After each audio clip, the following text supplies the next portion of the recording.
அனைவருக்கும் வணக்கம்.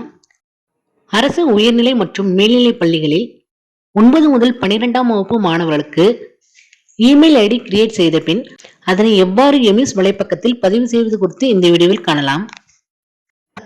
உங்க மொபைல் அல்லது கம்ப்யூட்டர்ல இருக்க ப்ரௌசர்ல எம்இஸ் வெப்சைட்டை ஓபன் பண்ணிக்கோங்க. யூசர் நேம்ல உங்க ஸ்கூல் கூடயும் யூடிஎஸ் கூடயும் அடுத்ததா பாஸ்வேர்டையும் கொடுத்து லாகின் பண்ணுங்க. ஸ்டூடெண்ட் மெனுவை கிளிக் பண்ணி ஸ்டூடெண்ட் லிஸ்ட் ஆப்ஷனை செலக்ட் பண்ணிக்கோங்க.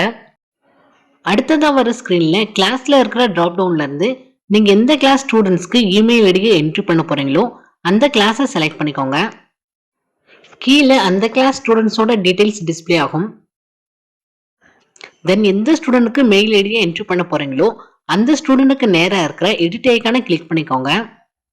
இந்த டயலாக் பாக்ஸ் அப்பியர் ஆகும். இதுல கீழே ஸ்க்ரோல் பண்ணிட்டு வந்தீங்கன்னா கம்யூனிகேஷன் டீடைல்ஸ் ஹெட்டிங் கீழே இமெயில் ஐடிக்கு ஒரு டெக்ஸ்ட் பாக்ஸ் இருக்கும். அதுல அந்த ஸ்டூடெண்டோட மெயில் ஐடி என்ட்ரி பண்ணிட்டு கீழே இருக்கிற அப்டேட் பட்டனை கிளிக் பண்ணிக்கோங்க. சக்சஸ்ஃபுல்லி அப்டேட்டட் மெசேஜ் ஷோ ஆகும். இந்த மாதிரி மற்ற ஸ்டூடெண்டோட மெயில் ஐடியும் என்ட்ரி பண்ணிக்கோங்க. ஃபைனலா இங்க இருக்கிற டவுன் ஆரோவை கிளிக் பண்ணி லாக் அவுட் பண்ணிக்கோங்க. நன்றி.